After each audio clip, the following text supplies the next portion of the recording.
Salam sejahtera dan salam Sarawakku sayang. Buletin UKAS edisi malam 26 Ogos 2021 bersama saya Grace Chon Lee. Fokus berita malam, pemilihan Sekolah Menengah Kebangsaan SMK Medamit sebagai sebuah daripada 11 buah sekolah yang mendukung pendidikan sains, teknologi, engineering and mathematics STEM di Sarawak sangat dihargai. Adun Batu Danau, Palus Palu Gumbang berkata, inisiatif dilaksanakan Tabung Ekonomi Gagasan Anak Sarawak tegas. Itu bertujuan membudayakan pendidikan STEM, robotik dan digital dalam kalangan pelajar. Bagi tujuan itu, tegas akan mewujudkan sebuah makmal tegas TNT Mini Lab yang dilengkapi dengan kemudahan dan peralatan pembelajaran STEM serta merangka beberapa program pembelajaran. Katanya, inisiatif itu juga selaras dengan visi Ketua Menteri Datuk Patinggi Dr. Abang Abdul Rahman Zohari, Tun Datuk Abang Openg yang mahu mentransformasikan ekonomi perindustrian berteraskan digital dan teknologi. Berucap semasa merasmikan majlis simbolik penyerahan peralatan Think and Tinker TNT Mini Lab SMK Medamit di Dewan Kampung Bunga Raya Limbang pada Rabu, Paulus berkata, ketika ini Kerajaan Sarawak menerusi Lembaga Multimedia Sarawak SMA sedang melaksanakan pembinaan 11 menara telekomunikasi di kawasan Dun Batu Danau dan Bukit Kota dalam usaha meluaskan jaringan internet ke seluruh daerah Limbang. Dalam perkembangan berkaitan, Paulus turut menggesa pelajar-pelajar di SMK Medamit mengambil peluang mempelajari augmented reality AR melalui pendidikan asas STEM di Tegas Mini Lab. Laporan berikutnya, Ahli Parlimen Petrajaya Datuk Sri Fadilah Yusof telah menyumbang sebanyak 82 set bakul makanan kepada keluarga di kawasan Dun Tupong, Satok dan Semariang yang dikenakan perintah kuarantin di rumah masing-masing. Penyerahan sumbangan bakul makanan tersebut diketuai oleh Wakil Pejabat Pusat Khidmat Ahli Parlimen Petrajaya, Moshidi Said dan Ishak Ibrahim dan diserahkan kepada Ketua Masyarakat bagi mewakili keluarga tersebut pada Selasa. Dalam pada itu, Datuk Sri Fadilah berharap bantuan tersebut dapat meringankan beban keluarga yang terjejas akibat wabak COVID-19. Beliau juga berharap kesemua mereka yang terjejas terus mematuhi prosedur operasi standard SOP yang ditetapkan oleh pihak berkuasa. Seterusnya mengenai usaha adun repok, Datuk Sri Huang Tiong Si membantu golongan memerlukan melalui sumbangan katil pesakit dan kerusi roda kepada warga emas. Sumbangan tersebut diserahkan pasukan Pusat Khidmat Repok kepada penerima Santa Temanggung dari Rumah Inong Sungai Pauh Sarike dan Gerald Kalau Bit dari Rumah Gerald Kalau Sungai Badal, Jalan Gerugu pada Khamis.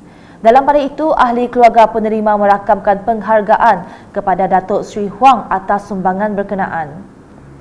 Laporan selanjutnya, Sarawak mampu merealisasikan sasaran untuk mencapai imuniti kelompok menjelang hujung bulan ini berdasarkan pencapaian program vaksinasi yang giat dilaksanakan setakat ini. Statistik program imunisasi COVID-19 kebangsaan PICK di Sarawak setakat 24 Ogos lalu menunjukkan sebanyak 83.2% individu sudah mendaftar bagi mendapatkan vaksin COVID-19. Ikuti laporan wartawan UKAS Fatin Syahirah Rosdi yang meninjau proses vaksinasi di Pusat Pemberian Vaksin PPV Stadium Perpaduan Kuching. Assalamualaikum dan salam Sarawakku sayang. Anda bersama saya Fatin Syahirah Rosdi yang kini berada di Pusat Pemberian Vaksin PPV Stadium Perpaduan Kuching untuk meninjau perjalanan proses pemvaksinan di sini yang mana mendapat sambutan menggalakkan dari pelbagai umur yang layak untuk menerima vaksin. Difahamkan hari ini merupakan hari terakhir PPV ini beroperasi dan menurut penyelaras PPV Stadium Perpaduan, jumlah penerima vaksin yang disasarkan di sini pada hari terakhir ini adalah sebanyak 507 dan mungkin akan bertambah kerana memandangkan ini adalah hari terakhir mereka menerima sesiapa sahaja yang ingin mendapatkan vaksin secara walk-in. Dan sehingga ke hari ini, PPV ini telah berjaya mencapai sebanyak 111,450 individu yang lengkap divaksinasi. Fokus hari ini tertumpu kepada kesungguhan para petugas barisan hadapan dalam melaksanakan tugasan serta perkhidmatan yang setara dan jelas dengan kerjasama sepenuhnya daripada penerima vaksin yang hadir bagi mempercepatkan lagi proses vaksinasi. Beberapa petugas dan penerima vaksin yang ditemu bual rata-rata merakamkan keyakinan mereka bahawa usaha kerajaan untuk mencapai imuniti kelompok menjelang hujung bulan ini akan menjadi kenyataan. It has been my pleasure to become a MyVac volunteer since the day one of the vaccination, to journey with all the communities here to get them all out for vaccination. It has come to the end of today that Stadium PBB Petrajaya is closing officially today to reach the immunity herd that we have joined in the journey to continue in fight of COVID-19. Kami yakin Sarawak akan dapat mencapai sasaran imuniti kelompok, memandangkan setakat tu kami yang dah lengkap vaksin, dan kami ada yang dah walk in juga. Jadi kami rasa selamat lagi seluruh rakyat Sarawak akan lengkap di vaksin. Sekian dari saya, Fatin Syahira, dan juri video Mariam Zanaria melaporkan untuk Buletin UKAS. Berikutnya, rakyat di negeri ini mahukan Kabinet Persekutuan yang akan diumumkan oleh Perdana Menteri Datuk Seri Ismail Sabri Yaakob dalam masa terdekat memberikan perkhidmatan yang terbaik. Temu bual UKAS terhadap beberapa orang awam mendapati rata-rata mereka mengharapkan barisan Kabinet baru itu dapat menangani masalah pandemik COVID-19 dan memulihkan ekonomi negara.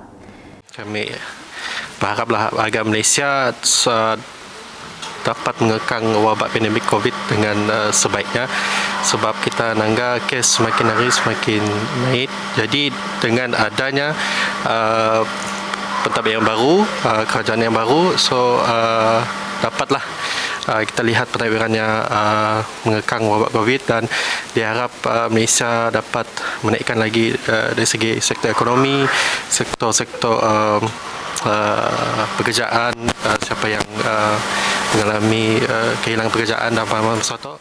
Kepada PM baru kerana dah dilantik untuk mentadbir negara dengan tampuk pimpinan yang baru tu, kami berharap agar sida pimpinan dan sida kabinet dapat turun padang, khususnya dekat di Sarawak tu, agar dapat kita tahu ekonomi kita itu makin merundum disebabkan oleh pandemik.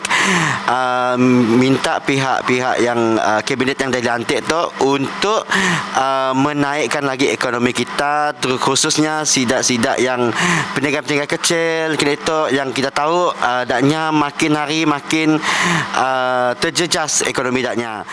Assalamualaikum. Kami Tok Puan Misya. Kami harap dengan ada pemimpinan baru tu dapat membantu macam warga tua macam kami tu. Selama ada COVID tu macam kami sih dapat berjual cara cara macam rumah ke rumah. Terpaksa lah makai, harap minta bantuan anak makai cara online nak. Kami harap kabinet dapat melaksanakan tanggungjawab dengan adil.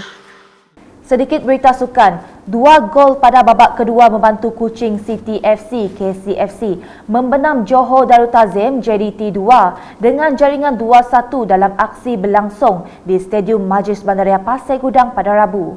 Kemenangan keempat itu melonjakkan kedudukan skuad bimbingan Irfan Bakti Abu Salim ke tangga ke-9 dengan meraih 16 mata setakat ini. JDT 2 bagaimanapun terlebih dahulu di depan pada minit ke-17 hasil jaringan Fernando Rodriguez. Irwan Shazmin Wahab meletakkan kedudukan kembali seimbang dengan menjaringkan gol penyamaan pada minit ke-59. Sebelum Amir Amri Saleh memastikan 3 mata menjadi milik KCFC dengan meledak gol kemenangan pada minit ke-82. Sekian edisi malam bersama saya Grace John Lee dan kru penerbitan. Berita lebih lanjut boleh didapati di semua platform media sosial UKAS termasuk portal ukas.sarawak.gov.my dan pastikan anda subscribe UKAS channel di YouTube. Salam UKAS.